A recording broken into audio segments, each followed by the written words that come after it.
Yeah. What about now? Take a look at the flags on the Harbortown Lighthouse whipping in the wind with gusts up to 25 miles per hour coming off the Calabogie Sound. The top golfers in the world tested on Harbortown golf links throughout the entire second round of the 54th RBC Heritage. Good evening and welcome to Inside the Ropes, live from Harbortown Golf Links alongside Frank Slikowski. I'm Amy Zimmer. R. Dave Williams and Rick Snow will join us in just a few minutes. Frank, after the second round, most of the golfers telling us the wind conditions providing plenty of trouble on the course. Yeah, today was a day about surviving, and that's scary to say when you're in the second round because you got the cut to worry about. So the problem was the guys were going to have trouble going low. So if they didn't get out to a good score yesterday, they were kind of behind the 8-ball today, and they knew the wind was going to pick up, and that was going to be troublesome, especially for the guys who were going off in the afternoon today. Again, those were the morning guys yesterday, so if they didn't score yesterday, they were in trouble today when they got going here in the second round. Yeah, not many golfers able to go low today. Let's take a look at some of the highlights. The sellout crowd enjoying a near-perfect day at Harbortown. The wind, though, wreaking havoc on the scores. First-round leader Cameron Young carded an 8 under 63 during his first ever round at the RBC Heritage. Friday, well, it was a different story. The 24-year-old with a 2 over 73 Friday. The good news for the rookie, he's still near the top of the leaderboard at -6. Defending champ Stuart Sink, he still has a chance to defend his title with the cut line at even par. Sink with the birdie on his final hole to move on to the weekend. Harold Varner III in the hunt despite a 1 over 72 in the second round. Varner sits at 3 under par. One of the shots of the day turned in by Jason Kokrak at the par 4 ninth. His second shot coming from the bunker. Not a problem for Kokrak, who gets it to go for the eagle. Surprise, surprise. Past Heritage winner Matt Kuchar is in the hunt. Kuchar, 2 under 69 Friday. He moves to -5 for the tournament. Also at 5 under, former Georgia Bulldog standout Sepp Straka. The wind keeping him to just even par Friday, but thanks to his 5 under 66 Thursday, Straka, well, he's in the mix. Chad Ramey, also in the hunt. He's out with a group of golfers there at 5 under par. He was 1 under 70 Friday for him. And I tell you what, we got a logjam atop the leaderboard, a slew of guys at 5 and 6 under par. Cameron Tringle with one of the best rounds Friday. Tringle carding a 4 under 67 in windy conditions, moving him to -6. Also there with his fantastic stash, Eric Van Rooyen. He too cards a 4 under 67 Friday. He had 6 birdies and a couple bogeys. Patrick Cantlay, the pick to win this thing by some of the experts. Well, he can't slip on the plaid jacket yet, but tell you what, he is looking good. Birdies on 15, 16, 17, and 18 coming in. Vaults Cantlay to the top of the leaderboard at 9 under par. Look at the second round leaderboard. An impressive finish, as you just saw there, by Patrick Cantlay. 4 birdies on his last 9 holes to take the solo lead at 9 under par. 2 strokes behind Robert Streb at 7 under. In a whopping 5-way tie for 3rd place headed into the weekend, including Cameron Young, who actually entered the day as a solo leader. The PGA Tour rookie playing his first ever tournament here at Harbortown Golf Links. And here's what some of the leaders had to say after their second round. Yeah, obviously that's a dream finish. I finally rolled in some putts, and that was really nice to see going into the weekend. It was a tough day out there, and I figured any round under par or around even par would be a win for today. So finishing how I did puts me in a great spot for the weekend. I've sort of gotten away with some not great tee shots, but I'm hitting my irons really solid and really positioning, keeping it in quality position on and around the greens, and making all the putts around the hole. So yeah, I like where I'm at. No matter how good you hit it, no one's going to hit it close to the hole 18 times. So you're going to have to scramble a little bit when the wind's up, and I did an amazing job of that today. Starting to feel good about things again, and golf is certainly a lot more fun when you're in contention and have a chance to do something great. Frank, a packed leaderboard heading into the weekend. I tell you what, today the golfers had to deal with the wind. Tomorrow there's talk of some rain. So Mother Nature, she's ready to play a little bit of golf here on Hilton Head this week as well. Again, today was gorgeous, just that wind, and it wreaked havoc on those scores.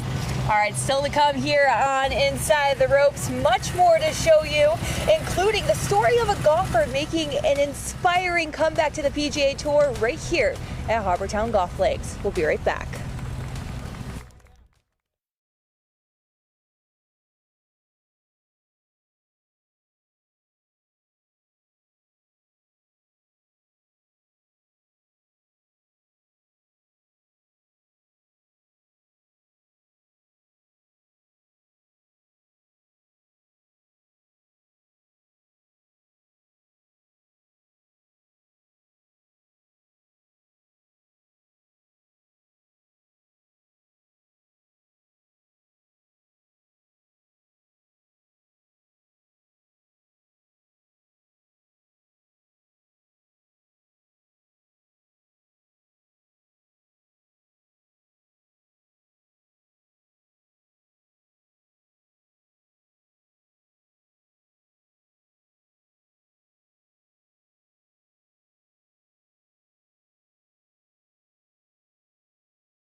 Live from Harbour Town Golf Links, I'm now joined by Rick Snow. And Rick, an inspiring story playing out on the golf links right here before our own eyes. People are really enjoying this, I think. Morgan Hoffman in 2017 was diagnosed with muscular dystrophy. He was a rising star on the PGA Tour after being a #1 amateur. Now he had to find a way to diagnose this and to work with it. He traveled the world and wound up in Central America, where he's been doing things like eating 100 grapes a day, using some therapies that aren't approved yet in this country, and surfing. He likes surfing. But now the pressure is on as he tries to come back to the PGA Tour. I felt great. The first tee shot wasn't as nerve-wracking as I thought it would be. After so much time away from the PGA Tour, Hoffman says it felt good to be back out on the course. It felt awesome. It was pretty surreal. A lot different than the lifestyle I've been living the last 2.5 years, and having people cheer your name out there, it's very special. People are also cheering for what he and his wife are trying to accomplish in Costa Rica with their health and wellness center in order to help others who are battling for their lives. Having the support and the media and getting that kind of focus on what we're trying to build, this natural health and wellness center in Costa Rica it's going to be great. I'm really excited about the outcome and the building process. Hoffman admits he's been through a lot and he just wants to play. He still has 3 starts left on his medical exemption, but what happens after that? You know, I'm not sure. I'm going to go kind of by the seat of my pants on this one, hoping that I play well, and if I don't get my card back in the 3 starts, hopefully get some sponsors exemptions for the rest of the year. And if I don't get sponsor exemptions, probably try to Monday in. All right, thanks so much, Rick, for sharing that inspiring story. And while Hoffman didn't make the cut at even par, still an incredible return to the PGA Tour for him, walking away at 1 over par. Our second round scores of interest: Savannah native Brian Harman just making the cut, tied for 56. Meanwhile, South Carolina native Dustin Johnson leaving Harbour Town also at 1 over par. And then former Hilton Head Christian standout Bryson Nimmer not making the cut at 6 over par. Bringing in our Dave Williams now. And Dave, because this tournament is back to full capacity for the first time since 2019, fans are flooding this event. It's sold out and the merchandise sales are booming. How many fans would you say are getting their plaid on here? Boy, too many to count, Amy. It really is. You know, there was wall-to-wall people today in the tent all day long, the merchandise tent all day long. As golf fans, well, they were looking for the latest in RBC Heritage swag. With this year marking the return of sold-out crowds, along with this being Easter weekend, well, that makes for some busy times for the folks in the merchandise tent.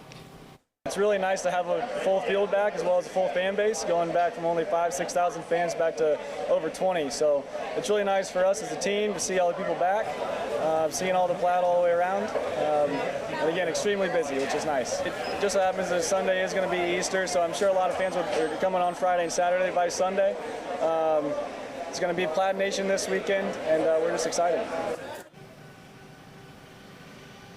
And Amy, he said plaid seems to be the popular color. He said their biggest sellers are the plaid hats. So if you haven't gotten one yet, you better hurry up and come get one, or there may not be any more left. Hey, I'm trying to get my plaid on too tonight as we head into the weekend here at Harbour Town. All right, thanks so much, Dave. And of course, too, with how many people are expected to come to this sold-out event, local restaurants also expected to be flooded. Our Riley Miller shows us. Not only is it RBC Heritage Week here on Hilton Head Island, it's also spring break and Easter. And local restaurants tell me they're gearing up for large crowds all weekend long. We definitely bulk up on ordering, especially alcohol.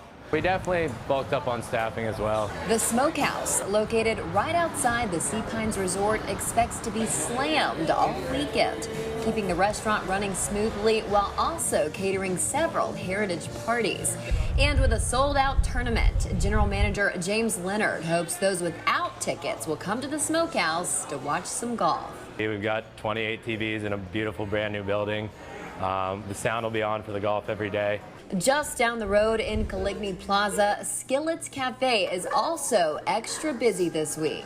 For Heritage, we get a lot of the business early in the morning, taking breakfast sandwiches down to the tournament. And with both the final round of the Heritage and Easter happening the same day, Smokehouse and Skillets are bracing for lots of hungry customers come Sunday. We're hoping to do for breakfast through lunch 700-800 people. Sunday is going to be out of control in here, especially brunch. You get the family aspect out of it, and then you also get the golf fan aspect out of it. So that's going to make for a really big weekend all around. No doubt it will be a big weekend for local businesses. The RBC Heritage generates more than $102 million into South Carolina's economy each year. Now from Harbour Town, I'm Riley Miller. Back to you in the studio. All right, thanks, Riley. Hey, still to come on Inside the Ropes, the shot of the day. You don't want to miss it. Keep it here.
Welcome back to Inside the Ropes. Time for the shot of the day. Check this out. Jordan Spieth lined up for his second shot on the par 4 8th hole. A deer shoots out from the woods, runs directly up the fairway. He's confused by the crowds lining the hole, and the deer makes it all the way up to the green before running back into the forest. Definitely a sight to see, and had the gallery laughing, as it was quite funny, but I felt so bad for the baby deer. It was so lost and scared. But Frank, you've had some strange encounters on this course before too with Mother Nature. Oh, there's animals everywhere, and I guess you could say that the buck didn't stop there for Jordan Spieth because, see, the buck. Very, that was a good one, Frank. Spieth is very much in the mix as we head to the weekend now. Yeah, and speaking of the weekend, let's go ahead and check in with our meteorologist, Victoria Coquinos, for a look at the weather and what fans can expect. Hey, Victoria. Thanks, Amy. Hi, Frank and Amy. It's looking pretty nice overall for the weekend and overall dry as we head into your Saturday. We have about a 30% chance for some rain. Showers and storms should stay pretty isolated if you are heading out to the RBC Heritage. That takes temperatures back to the 80s for tomorrow, so definitely warm out there. And then we head into Sunday for Easter and the final round. That's today to keep the eye on the sky. 50% chance of showers and thunderstorms as we head through the afternoon hours. Now, it won't be a complete washout, but the umbrella will be needed at times, and that continues into Monday as well. Amy? All right, thanks so much, Victoria. Again, we did have pretty weather out here, the breeze, and now it's died down and the sand gnats are back. Your favorite. Yeah, love them. All right, well, thank you so much for joining us for another Inside the Ropes. We'll see you back here